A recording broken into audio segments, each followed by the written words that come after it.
सुन राधिका दुलारी, सुन राधिका दुलारी, हूँ तेरे द्वार का भिखारी, हूँ तेरे द्वार का भिखारी, तेरे श्याम का पुजारी।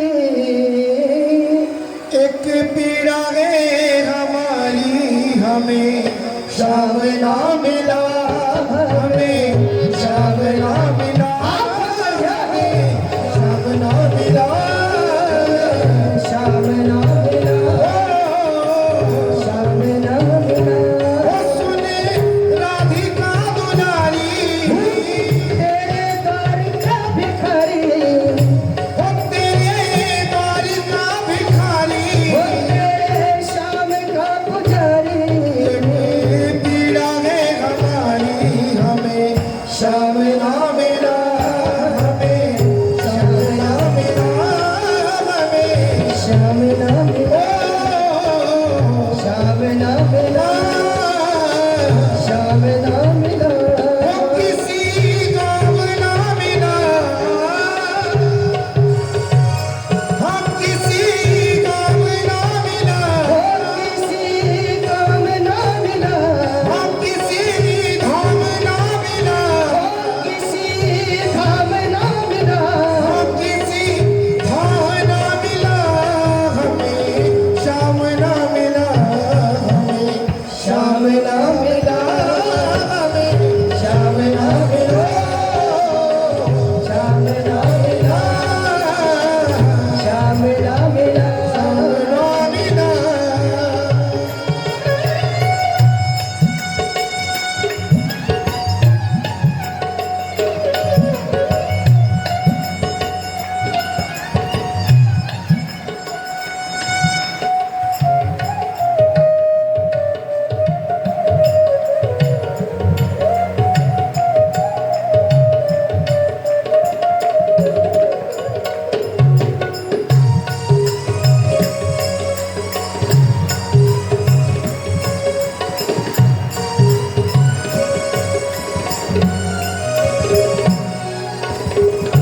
हम समझे थे कान्हा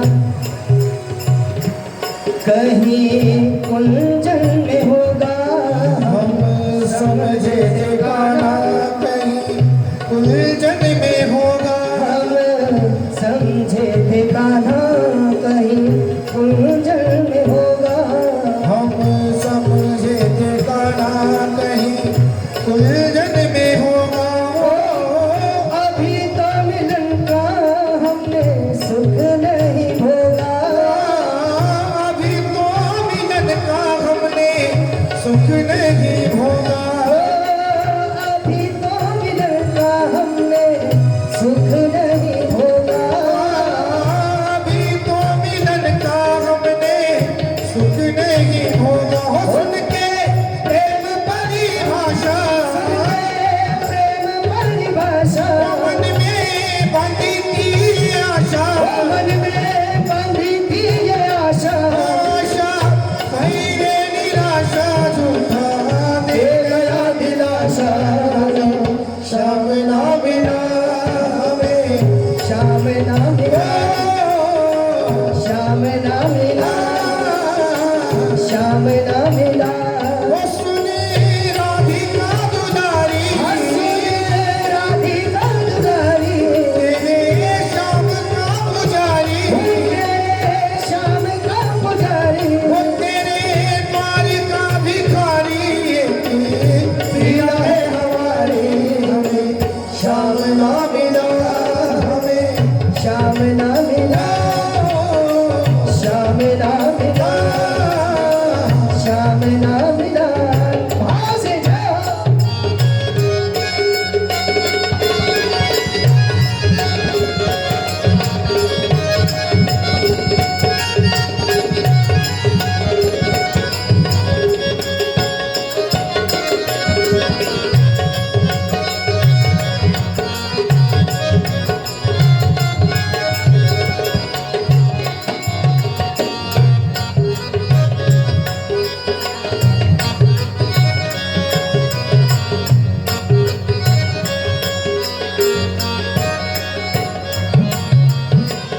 देता है कन्हाई जिसे प्रेम की दिशा, देता है कन्हाई जिसे प्रेम की दिशा, देता है कन्हाई जिसे प्रेम की दिशा, हाँ देता है कन्हाई जिसे प्रेम की दिशा।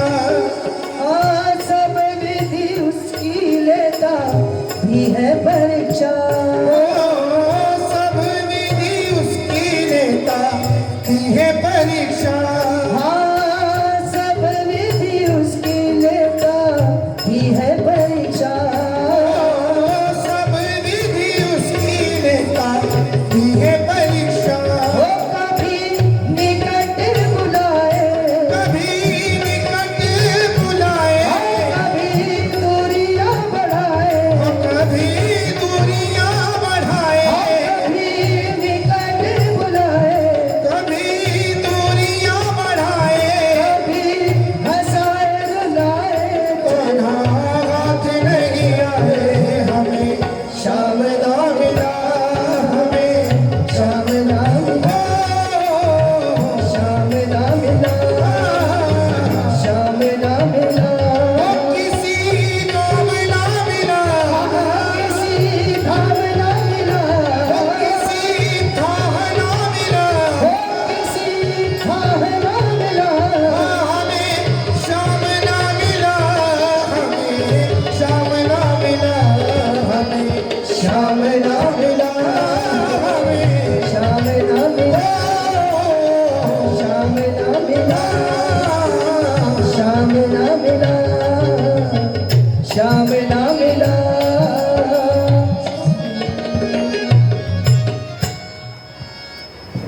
खोजा तो भीतर बाहर बहुत, तुम आए अभी तक हाथ नहीं,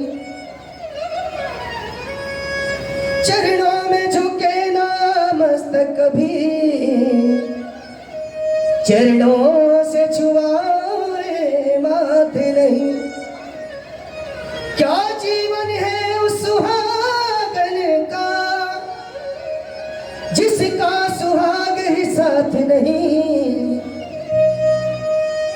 होकर सनाथ भी है अनाथ जिसके संग जीवन नाथ नहीं।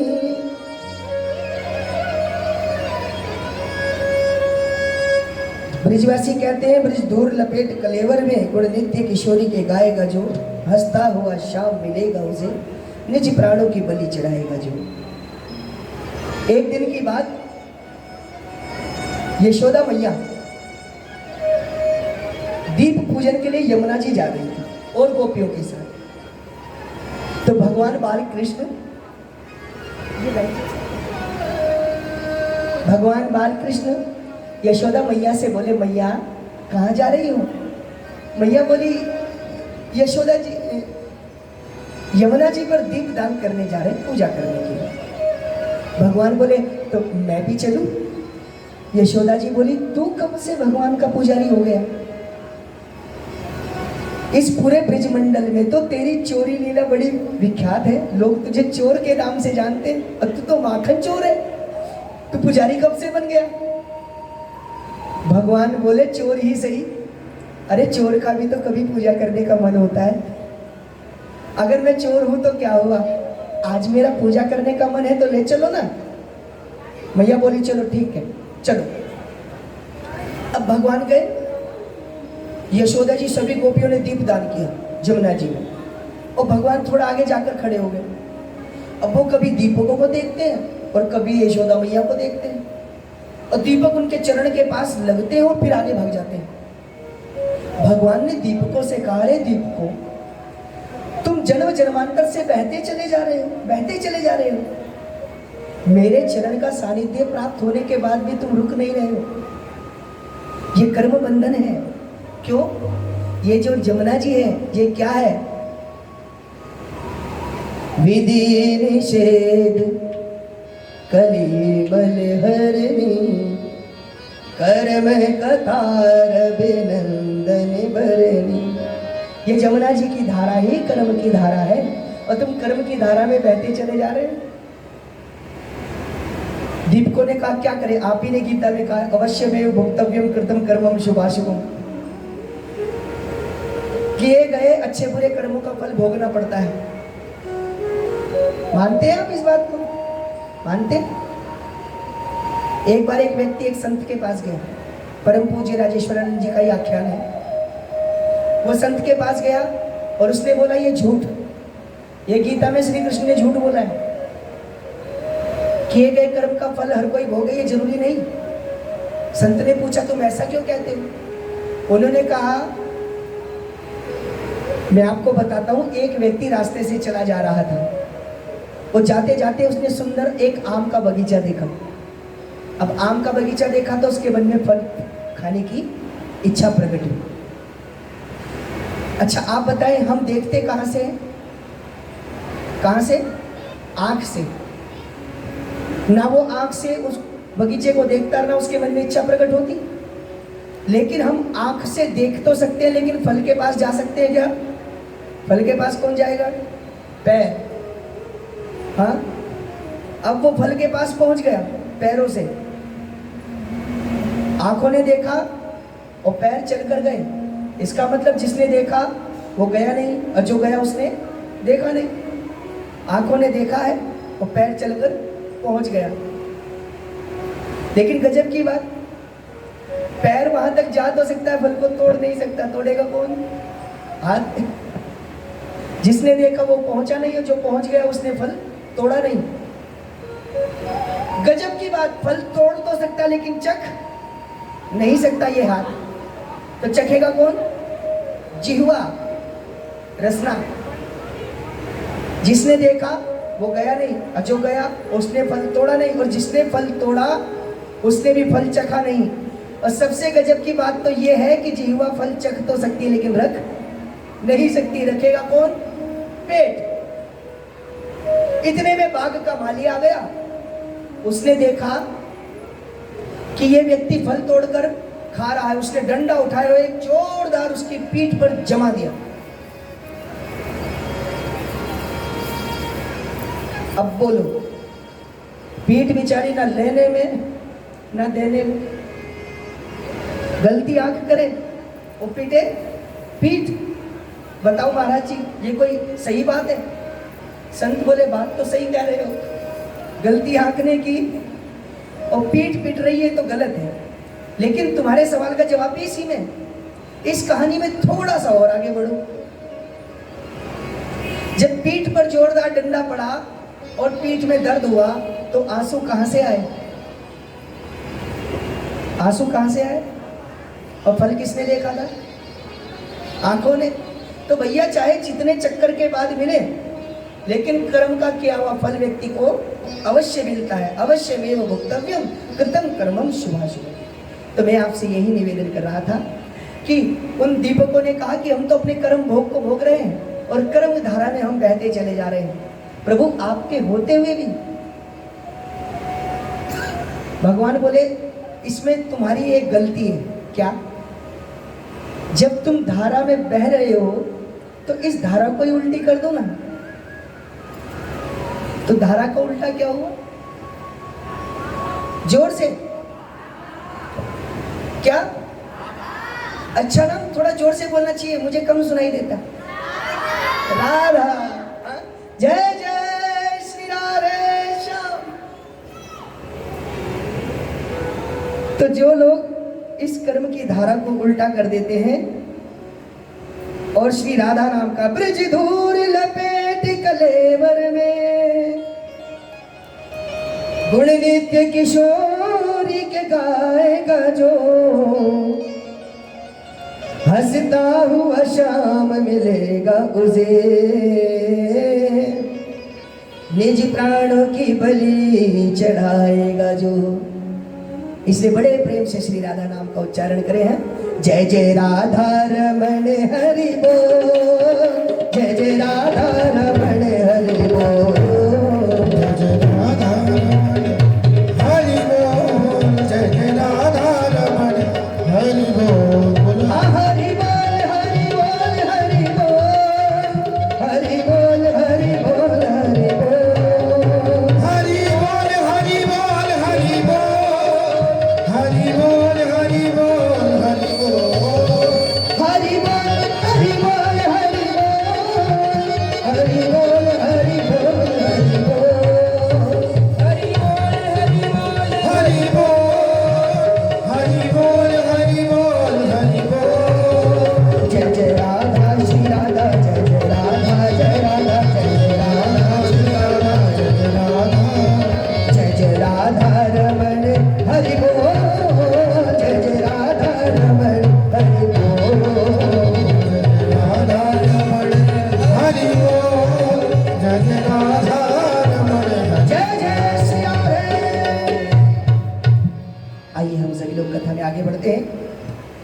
भगवान सुखदेव परीक्षित जी को उत्तानपाद जी के वंश वर्णन का विस्तार सुनाते हैं। इसके बाद प्रियव्रत जो महाराज मनु जी के दूसरे पुत्र हैं, उनके वंश के बारे में भी बताते हैं।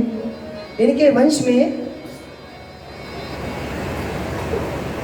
प्रियव्रत जिनकी पत्नी का नाम है बहिष्मती,